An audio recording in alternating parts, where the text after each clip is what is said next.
This is a video about the humble Acer campestre, or the field maple, sometimes referred to as the English field maple. It's a maple that grows almost wild throughout Europe, and this I always refer to as the poor man's relative of the more flamboyant Japanese maple. The Acer genus is a huge genus of trees. The London plane trees, which is Acer platanus, the sycamore, which is also an Acer, the Canadian maple is also a maple, I think, and so you will find that the Acer genus encompasses a very wide variety of trees. But I like this European or the English field maple very much because it's very similar to the trident maple. Look at that beautiful trunk and the movement that I've created. This is a tree that I created from scratch by growing them in our field. We grow them in the field to get the trunk thick. So the first cut was made here. Then another cut was made there, so you can see how the taper was added. Next cut was made there, next cut was made there, and so on. So all the time you grow it 10 feet, cut it back, and you get these beautiful twisted angle shapes, and you can grow the branches very easily from scratch. So this is a typical field maple that we produce ourselves from material that we grow in our growing fields. I'll show you some other big ones as well. Those of you who follow my videos will know by now that I love big bonsai. This is typical of this sort of large bonsai that I make. And this one was collected from a nursery which had to move sites, so I dug it up about 31 or 32 years ago. It was about quarter the thickness, and I just chopped it and planted it in my field and grew it more and more till the trunk got thick, and then I chopped the top across and grew all these new branches. So look at the size of that trunk, absolutely massive, and the roots are quite interesting. And the field maple has this beautiful golden yellow color. So they don't often turn red. Sometimes they turn a slight shade of pink, but it's generally a yellow colored tree. I have another one which I grew from a nursery plant. There's a history to this one. This particular tree, I remember purchasing it from a garden center in 1980, and it had a funny forked root. So I tore the tree into two pieces and planted a part of the root on this side, and the other thing was sold. I can't remember when. But over the years, I made a beautiful bonsai, but unfortunately the apex of this side has died, but I can reshape it. But all this is absolutely natural. I haven't done any carving, so if you just let the wood rot, you get this beautiful, beautiful effect. I will try and dig up pictures about this tree because it has a very interesting history. When I bought it, it was only about 1 inch thick in 1980, and over the years it's just grown and grown and grown. So we'll go back and show you some examples of smaller field maples and how we tackle them and shape them. I have 9 field maples to show you, and I'm going to work on all 9 of them. What I want to point out right at the outset is that they were all grown in these little black flower pots. I think this size of flower pot is 1.5 liter, and they are, believe it or not, all the same age. They were grown from seed about 10, maybe 12 years ago. But like most trees that grow, whether they grow in the ground or in pots, they grow at different rates. I have never figured out why. So although they are same age, this tree has a thick trunk, at least inch or inch and quarter thick, and this tree, which is the same age, is only that thick, and yet they are the same age. But I'm going to show you what we will do with each and every one of them. So the field maples are very interesting little trees, very similar to the trident maple. And if you grow them in the ground to thicken, they do thicken very fast, and they produce the image just like the trident maple. So when we get raw material like this, the first thing I do always is to tease the surface of the soil and get it down to the base level where the roots start to show.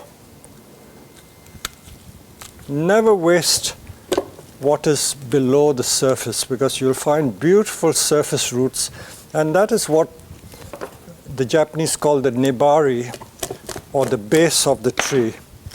And the base is what makes it look powerful and anchored into the ground. So we will tease away till we get to the bottom of it, as it were.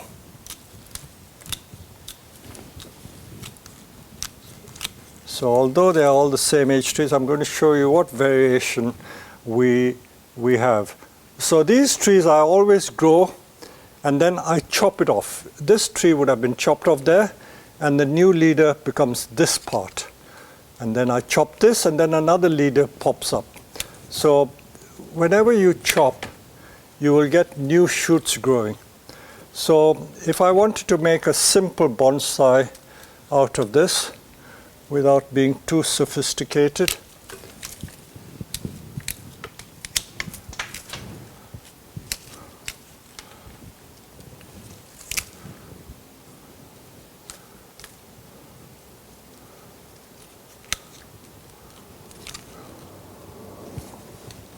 so probably you don't need these.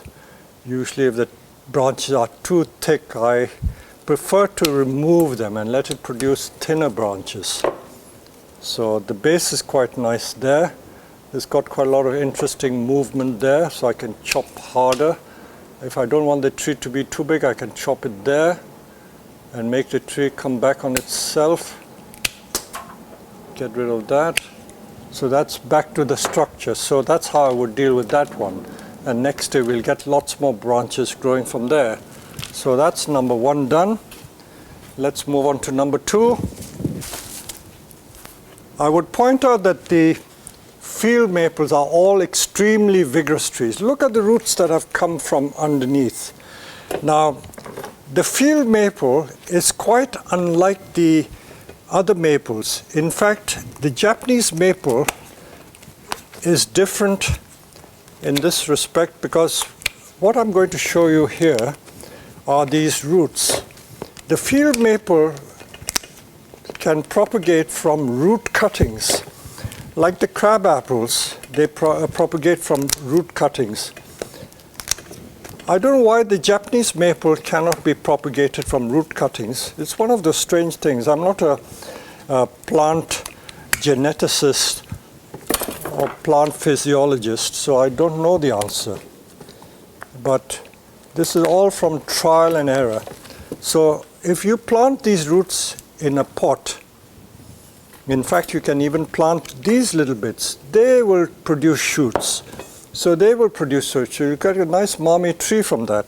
So I don't usually waste anything. So I will keep all these roots, and I'll make my guys plant them into little pots, and I will get small plants from it. So every little root makes a new plant, and that's how we make a little living, honest living, from just selling little cuttings like that, rooted cuttings.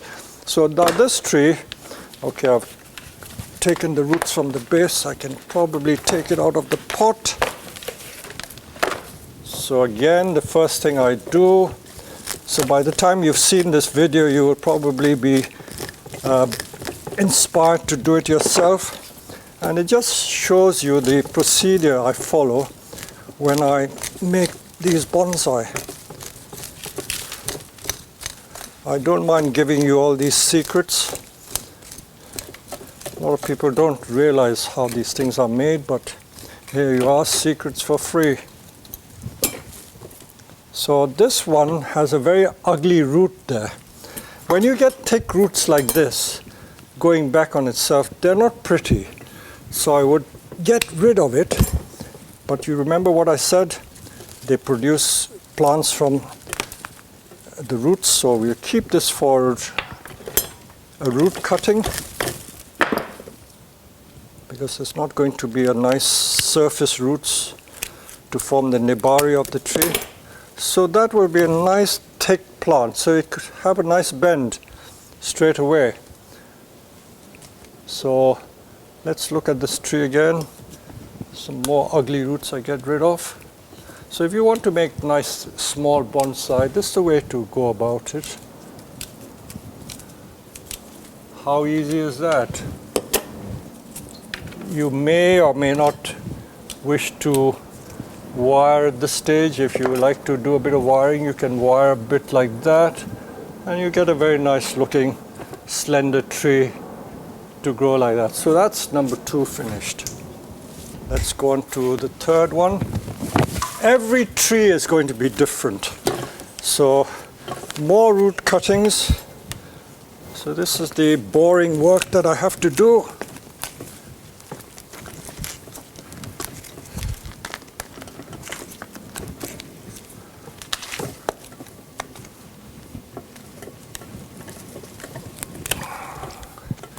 I stand these plants on the ground, and when you stand it on the ground, the roots just penetrate the pot and seek the soil or seek the moisture. And if you leave it too long, it's quite a job digging it up. So, and all this has happened only in the last year. Just shows you how vigorous the field maple is. And I've got some other field maples which are the subject of another video, and they have trunks about 6 to 8 inches in diameter. And they were grown in the ground, but they've been in the pots for the last few years. So they're making some beautiful tapers. But I wanted to show you just these young ones to show you what we do with them.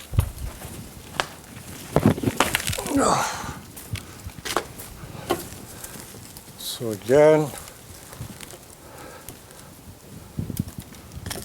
I always get quite excited when I see the base of the tree, because you never know what you find below the surface. This one promises to be quite interesting. The only trouble with growing trees in flower pots is that the flower pots make the roots go round and round, so that's quite annoying. If you plant it in the ground, the roots spread more radially, so you don't get so much of this problem of the roots going round and round.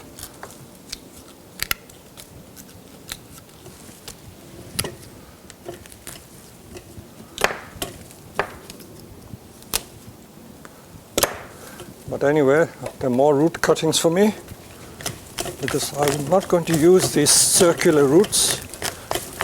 So they will be just removed.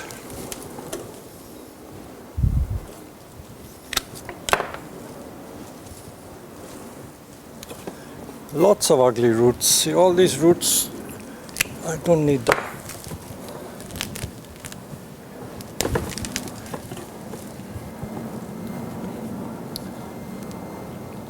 And the more I tease, you see it's got a beautiful base there, thick base. So that's going to be an interesting plant. So every plant is different. So what shall we do with this one? So because the root is spreading this way, the front is quite nice either this way or that way. So I can use that as a first branch, use that as a leader. Or I could use this side and use this as the leader. I think I always got to remind myself that don't be too greedy. I can wire that down, wire this. There are too many branches at the back.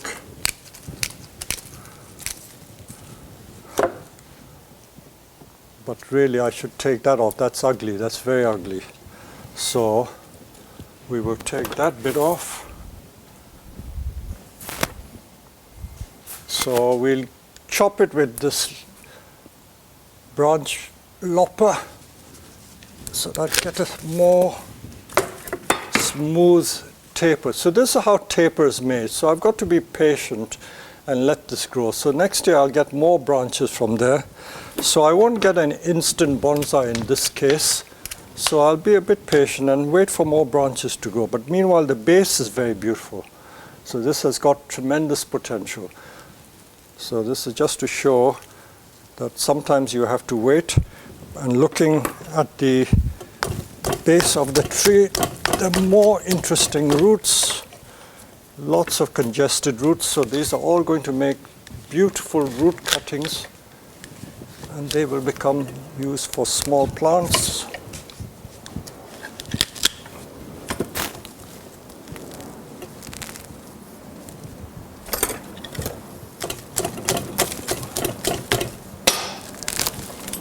So all those roots will become plants.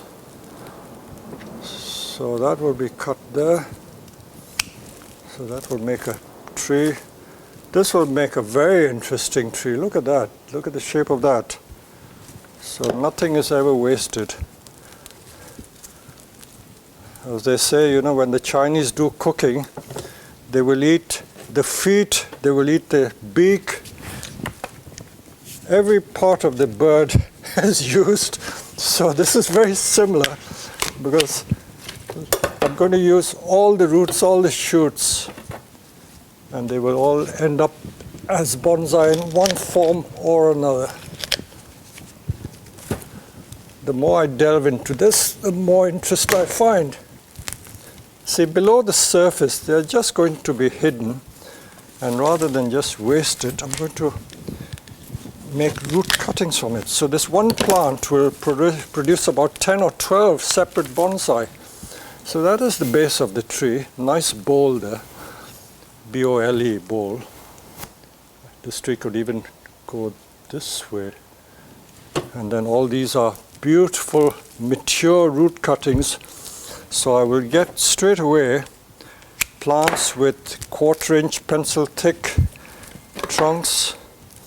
That will be a nice bonsai. Look at it with the bend. So nothing will be wasted. So that is another one. Number 3. Some are easy, some are difficult. So the annoying thing is having to get rid of all these roots.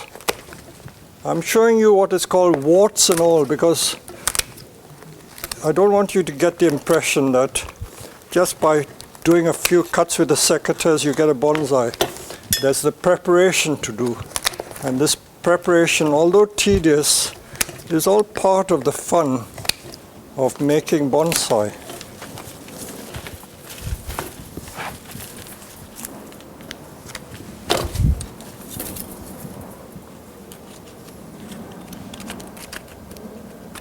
This is going to be a pretty long video, and from the feedback that I've had from some of you, I get the impression that many of you don't mind seeing the long videos. So this will be a fairly long one, just to reinforce what I'm doing. Sorry, I'm not looking at the camera all the time because I have to keep an eye on the plant. If I turn my head away, I may cut my finger off.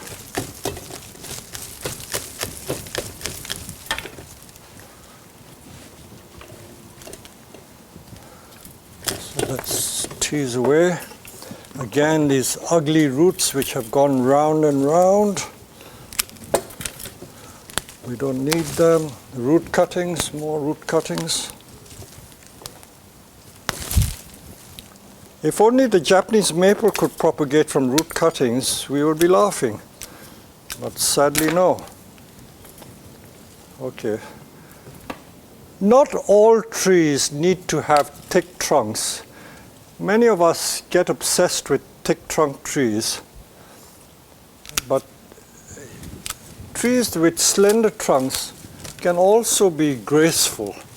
In fact, while we're talking about Japanese maples, one should always remember that the Japanese maple is meant to be a very feminine tree. Nowadays, when people are so obsessed with diversity and gender equality. We don't like to refer to things as feminine and masculine, but Japanese maples and maples that have thin trunks are very slender and graceful. So this is the type of image we try to create when we use slender trunk trees. Don't need to be thick and chunky all the time. So that's another one. Now this one, as I said, they're all the same age, but look at the thickness of the trunk of this tree. Quite out of character with the rest of them. Again, look at the masses of roots underneath. So vigorous. Absolutely vigorous.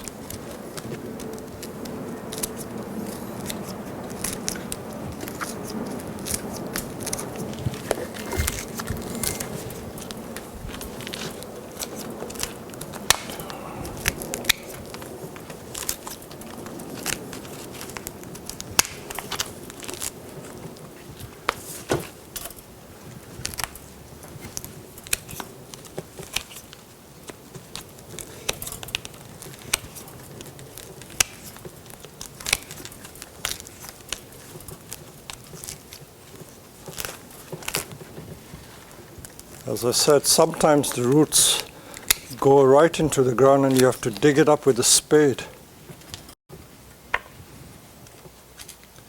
This tool that I'm using is called a root cutter. And the root cutter is exactly what this tool is doing. It's cutting the roots. Not a branch cutter, but a root cutter. So this is how I use it. Very useful for removing these roots that grow out of the pots.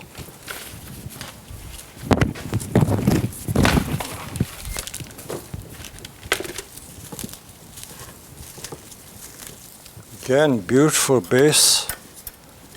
Beautiful, beautiful base. But where we get these circular roots, we just get rid of it. Certain species like the field maple are so vigorous that you can cut them with impunity and they will just grow. You don't have to worry about it. It's one of those species that I always call trees that are impossible to kill. If you kill a field maple, then I think you are doing something drastically wrong.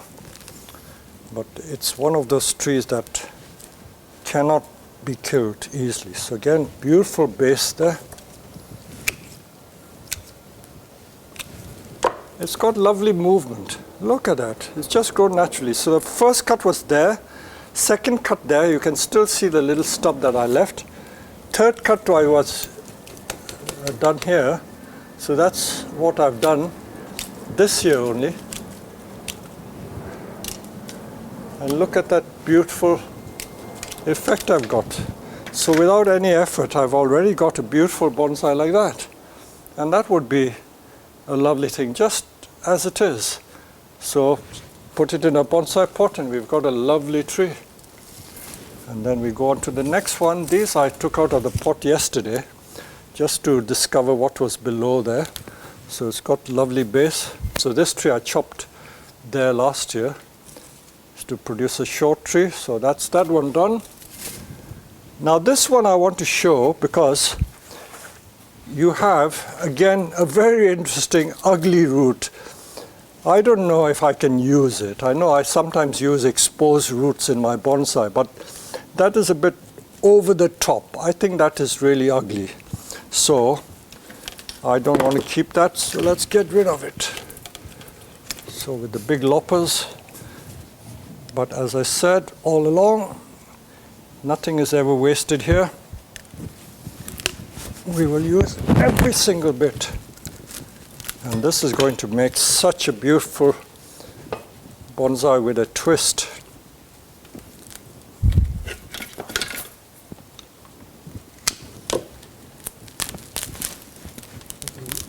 Look at that. Look at that tree.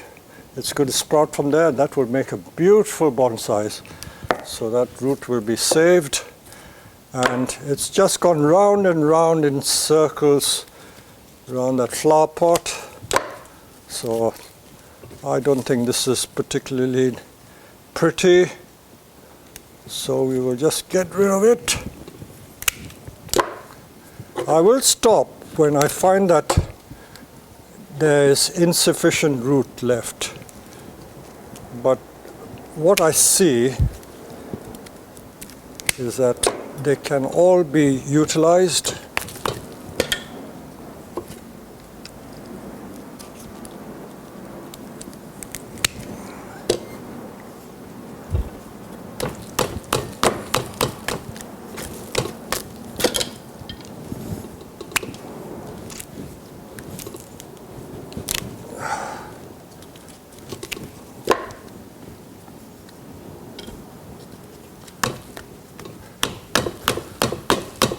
Although I say that these are ugly roots, I'm sure someone's going to make a comment saying that they consider it very beautiful.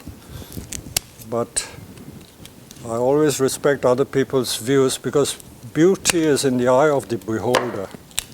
I've always maintained that different cultures view beauty in a different way, and you just got to respect it.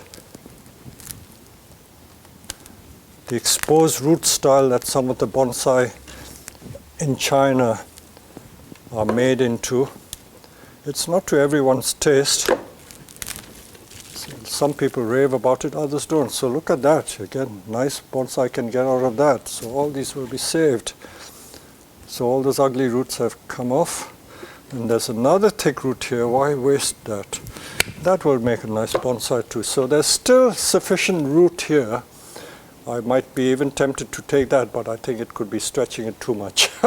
So there's enough root here to plant back into the pot and make a nice bonsai. So it's got a nice stump. You can make it that tall. If I don't want the bonsai to be that big, I can cut it down here and have a shorter bonsai. Usually people are a bit greedy, you know that word I always like using. And they try to keep as much of the stem as possible, but really to get a good looking tree with good proportion, I should cut it down to there, and that is more in proportion. So next year I'll have a full head of little twigs and branches. So that's how I start doing those trees. And then there's one final one. No, there's a couple more. No, there's this one I forgot. Now this one is very interesting. This one is interesting because there are many, many options. Whenever there are options, it makes the choice not difficult, but it becomes very intriguing because there are so many things you can do to get a good solution. So this tree, if I keep the two trunks, normally the twin trunks look ugly like this. So for conventional bonsai, or many of the bonsai purists, they would regard this as a very ugly solution, where you have the twin popping up there. But I try not to be too obsessed by conventional thinking. So if we keep the two, I still think it could be quite an interesting tree. And I say it's interesting because you do find trees like this growing in nature, so that could pass off as an interesting bonsai. Very natural looking bonsai, not the typical triangular shape, you know, but this is more in keeping with the way you find trees growing naturally in its natural habitat. So I'm tempted to keep the two. You could, if you wanted to, remove this one and just have that trunk line, or even remove this one. No, I think this one, if you wanted to remove one, this would be removed. But I like to keep the two because it suits this particular tree. And then there's another final one here. I've given you more than your fair share of examples. So remember, you can get field maple. Those of you who live in Europe, they're sold as hedging plants. So they're quite cheap to buy. But training them into bonsai does take a bit of time. So you don't always have to use the Japanese maple, but of course you don't have the beautiful red color that you get with the Japanese maple. Now this I dug out from another lot because it has two trunks, and this is a typical twin trunk. Yes, this is one tree. Sometimes you plant two seedlings together, you get that effect. But the twin trunk, the classic twin trunk, always starts at the base, joined at the base, rather than higher up. So this is more in keeping with conventional style.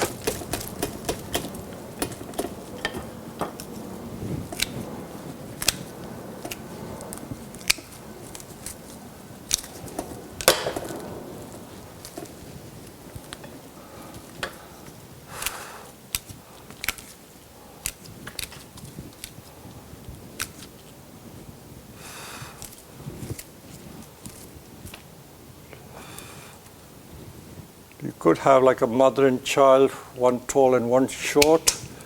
So that would be quite nice. And as I said, you don't always have to have thick trunks, so the slender trunk, twin trunk, would be quite a nice bonsai. So this is how you make different styles of bonsai using the same species, the English or the European field maple. There you go.